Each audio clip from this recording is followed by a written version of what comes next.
Like, dude, that's huge, man.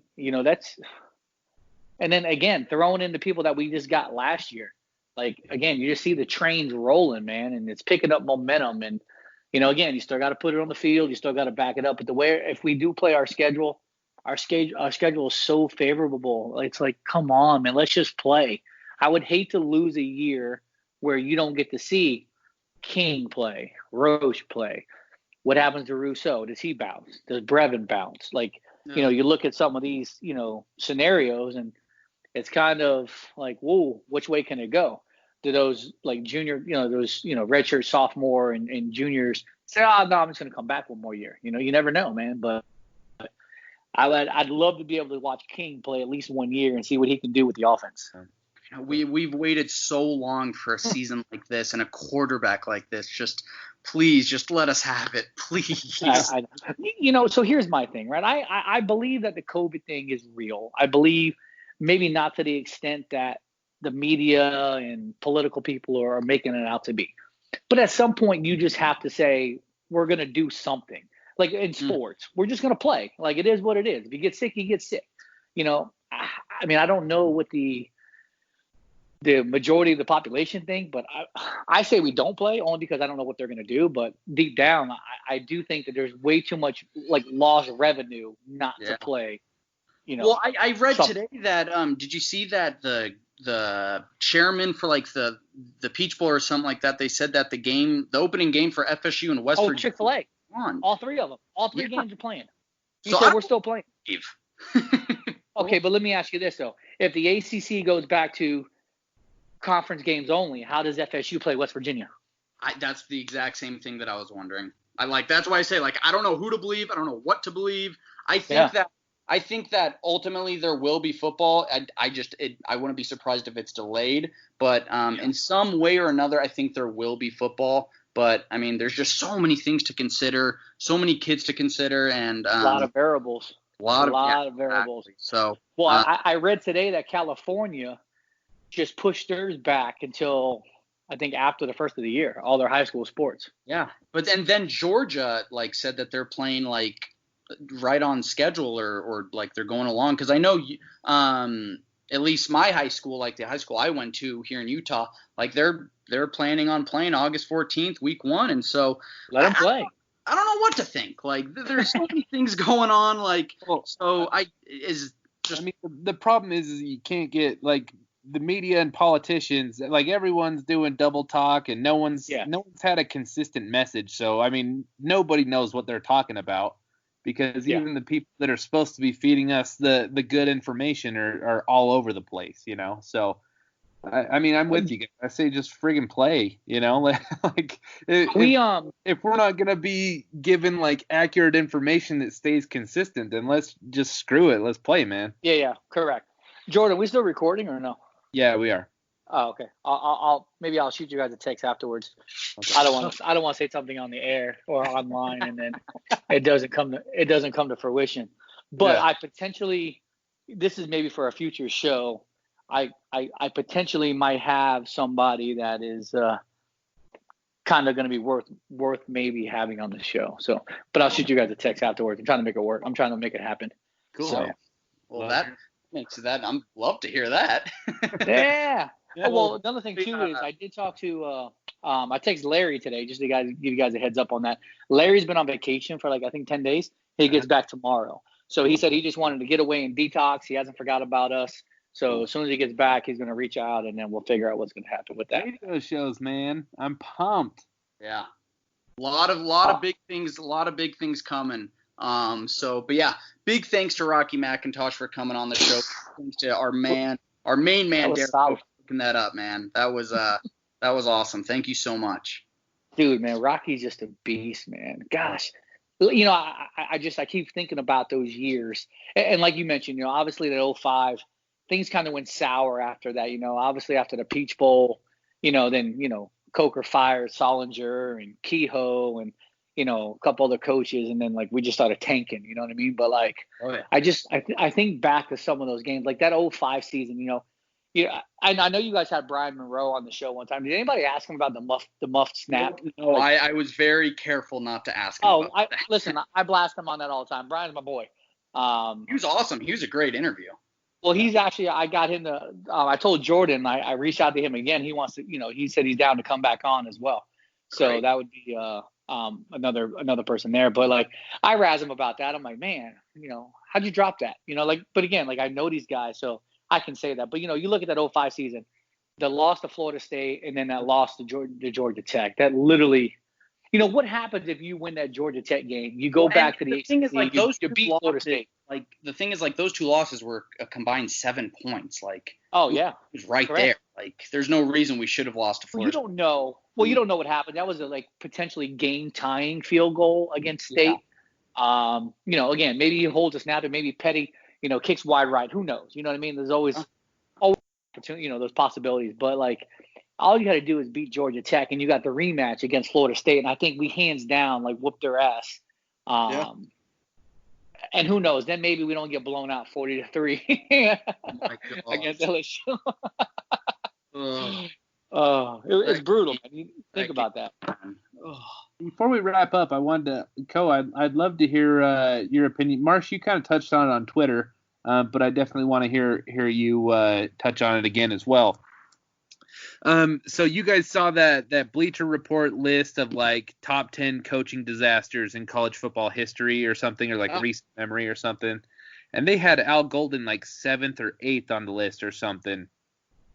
And I got put on blast by Kane's Twitter, and that's fine. I like to put out hot takes there just to get the conversation going, just to keep everyone entertained. I can handle I can handle being put on blast.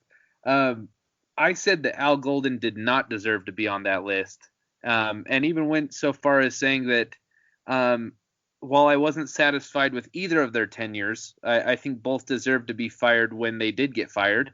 But I preferred Al Golden to Randy Shannon. Coe, I'd love to hear your take on that, man. I'm going to agree with you. I think Al Golden was a really good head coach, minus a couple personal decisions. Yes. And I think we've already talked about that. All he had to do was literally fire, and I'll call him his best friend because I believe that's his best friend. Yeah. And I think if he would have brought in a decent DC, listen, Coe, you there, man? Uh-oh. Hopefully his internet's just spotty. Can you hear me? Yeah, you're back. Okay. Yeah. So what I was saying was, talking about D'Onofrio, if you would have fired him, if Golden would have just did his due diligence, got rid of him, brought in a decent DC, I think that I said this before, I still think he's maybe the head coach here at University of Miami. You don't know what could have transpired between, from 16 to now, but again, who knows? I do think he was a better head coach than Randy Shannon. What did Randy do? Randy brought in a bunch of kids from Northwestern, pretty much gave them the keys to the program.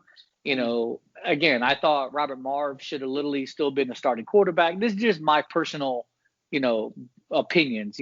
I could be wrong.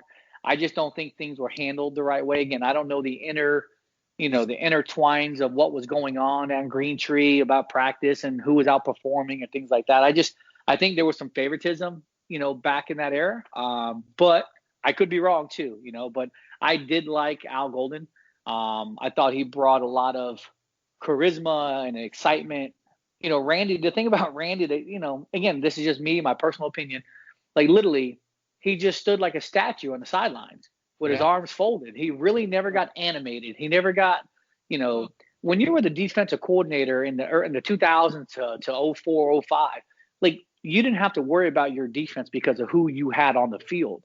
When you became head coach and now your players weren't as the caliber of talent that you had earlier, why didn't you step in and take over the DC position and kind of at least help the defense? Like Manny did last year with Baker. When Baker was kind of fumbling some stuff, what did Manny do? I'm going to get back onto this and kind of help out with the defense. So, and I think the players kind of responded when Manny did that. Yeah. Maybe, if Randy would have done that, maybe the players would have responded a little bit differently, and maybe our defense would have been a little bit better. I don't know. And so I said on Twitter that, I said if Golden fires D'Onofrio, he is not on this list Because, I mean, you look at those offenses that we had, at least like in 2012, 2013, like we were averaging, 31, 32 points a game. Any other season at Miami, you're winning 10, 11 games. And so if you, just like Coe said, if he hired just a decent defensive coordinator, just like what could have like those teams, like what could those teams like have done? Like, it really, I think, you know, people are going to have their opinions on Al Golden just because of maybe the way his tenure ended at Miami, you know, after the 58-0 game. But like he was a much better head coach than people give him credit for. And especially in the situation that he was put in, you know, handling the NCAA situation. I mean, his first 3 years, the program was being investigated by the NCAA. Yeah. And he didn't even know about it. And like, again, you know, he's taking his job. And Miami didn't even divulge all this information to him. Yeah. Mm-hmm. And he still decided to stay and stick with it. He ended up keeping a lot of, he was able to keep like Tracy Howard and Duke Johnson and, a lot of these kids that were committed that were potentially going to maybe go somewhere else, And so I think, I give him the benefit of the doubt with the circumstances that he came in with. Again, he just let his loyalty with his friend. And I'd say this all the time, like, look, his friend finished out the year and he didn't, but hindsight's 2020. My man's still getting paid. So like, it doesn't matter. 30 cents a year or something like that. Oh yeah. It's brutal, but he's still getting paid. Lawsuit that he filed with the university. Yeah. Oh man. So dude, here's one last thing I want to touch on is so I was reading through that again for the second time. And, it's very, it's like a very hot topic on Twitter. Everyone, loves to volunteer the fact that Randy Shannon didn't receive a lot of administrative support. He didn't have a huge budget for coaches. Our facilities really fell behind in that era, stuff like that. And that's all well and good.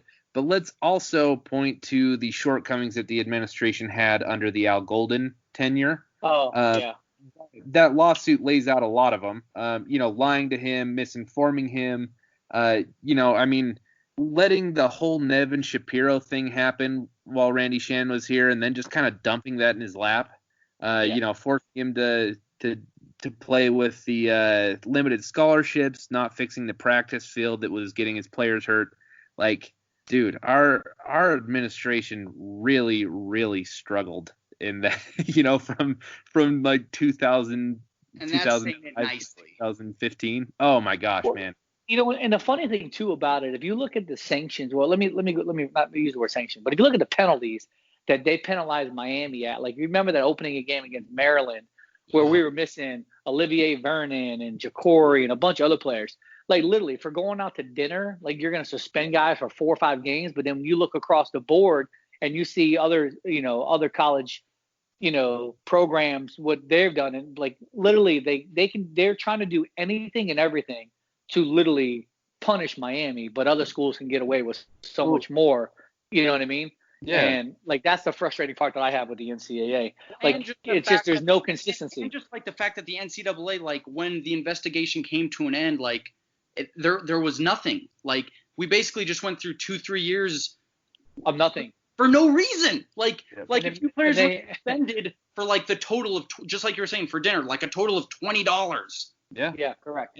And we tapped out of an ACC championship game too. I mean, I can't remember what year it was. We're still co-champions that year. I think it was 14.